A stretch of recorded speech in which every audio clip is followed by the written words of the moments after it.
네, 여러분은 현재 글로벌 증시 투나잇과 함께하고 계십니다. 자, 조금 전 개장한 미국 증시는 오늘 조금 밀리면서 출발하고 있습니다. 특히 M7이 1% 내외 내림세를 보이고 있는데요.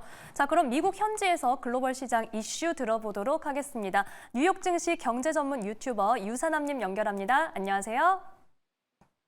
네, 안녕하십니까. 네, 유사남님 오늘 확인해야 할 스케줄 먼저 짚어주시죠. 네, 일단 오늘 같은 경우는 일단 S&P 케이스실러 도시주택가격지수가 이미 발표가 됐습니다. 그리고 예상치보다 높은 6.5%가 나왔는데요. 일단 시장에는 악영향을 줄 만한 지표다라고 생각이 들지만 커다랗게 영향을 줄 수 있는 지표는 아닌 게 6월 달에 있는 자료 자체를 발표하는 것이다 보니까 커다란 영향력이 있다라고 보기는 어렵고요. 그러고 난 이후에 소비자 신뢰 지수가 발표가 되게 되고 2년물에 대한 국채 입찰이 있을 예정입니다. 다만 오늘 주가가 떨어지고 있는 것 자체는 결국 도시주택 가격 지수 때문이 아니라 내일 있을 엔비디아의 어닝에 앞서서 어느 정도 준비하는 과정에서 좀 나오는 불확실성에 대해서 나오는 부분에 대한 대응이라고 개인적으로 생각을 좀 하고 있습니다. 네, 이번에는 중국산 전기차 소식으로 가보겠습니다. 자, 미국과 유럽연합에 이어서 캐나다도 관세 폭탄에 동참한다는 소식인가요? 네, 맞습니다. 캐나다가 중국 전기차에 100% 관세, 그리고 알루미늄, 철강에는 25% 신규 관세를 부과할 예정이다라고 발표를 했습니다. 일단 캐나다의 이번 조치 자체는 중국산 전기차에 대한 추가 관세 부과를 예고한 미국과 유럽연합과 여러 가지 동맹국들과 같이 함께하기를 위한 조치로 해석이 되는데요. 여기에 대해서 트리도 캐나다 총리 같은 경우는 내각회의에서 중국산 전기차의 100%, 철강 알루미늄에 대한 25% 관세 부과하는 것이 결국 중국이 같은 규칙을 따르지 않고 이런 부분들에 대해 대응하기 위해서 또한 우리가 전 세계 다른 경제권과 일치하고 병행하고 실행한다는 것을 위해서 이런 조치를 실행할 거다. 그리고 미국 측이 해당 문제에 대해서 통일된 접근이 우리 모두에게 이롭다라고 믿고 있다라고 얘기를 했다라고 덧붙이기도 했습니다. 결국 캐나다 같은 경우는 이런 높은 관세 정책을 세우려는 미국 정부의 정책을 의식해서 이런 관세 정책을 발표한 것으로 보이고요. 캐나다가 특히 미국과의 무역에 크게 의존하고 있기 때문에 이런 부분들을 위해 아마 캐나다 쪽에서 이런 조치를 발표한 게 아닌가라고 생각이 좀 들게 됩니다. 네, 아무래도 중국산 전기차에 대해서 이 서방 공조가 좀 더 견고해지는 모습입니다. 자, 이번에는 파라마운트 소식 살펴보겠습니다. 지난 시간에 이 미국 대형 미디어 기업 파라마운트 인수전 소식 전해주신 바 있는데 이 판도에 변화가 좀 생겼을까요?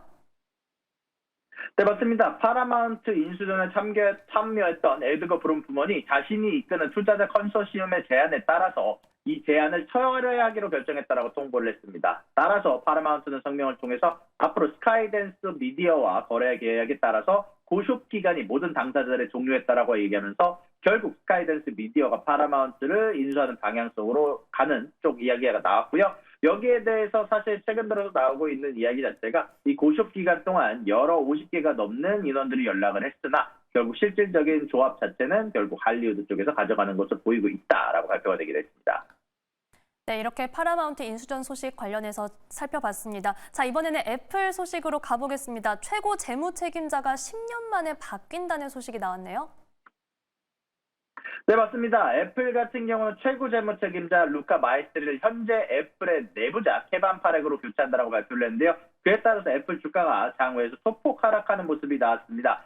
마이스트리 같은 경우는 2014년에 애플 CFO로 임명이 되었고 그 후 주가는 아이폰에 대해서 강력한 수요에 힘입어서 주가가 800% 이상 상승하기도 했었는데요. 일단 이 이후에 새롭게 들어오는 파렉 같은 경우는 이미 마이스트리의 고위 간부였으며 회사의 재무계획 및 분석 담당 부사장을 지낸 인물로 10년 이상 케반이 애플의 재무 리더십 팀에서 있었던 멤버다라고 얘기를 하면서 팀 쿡의 말을 빌려서 얘기하면 날카로운 지성, 현명한 판단, 재정적 재능을 통해서 애플 차기 CFO로 완벽한 선택으로 만든다라고 얘기를 했으며 마이스트리 같은 경우는 애플의 CFO를 그만두기는 하지만 그 후 서비스팀을 맡아서 지속적으로 수장의 노릇을 지속할 것으로 예상이 된다라고 발표가 되기도 했습니다.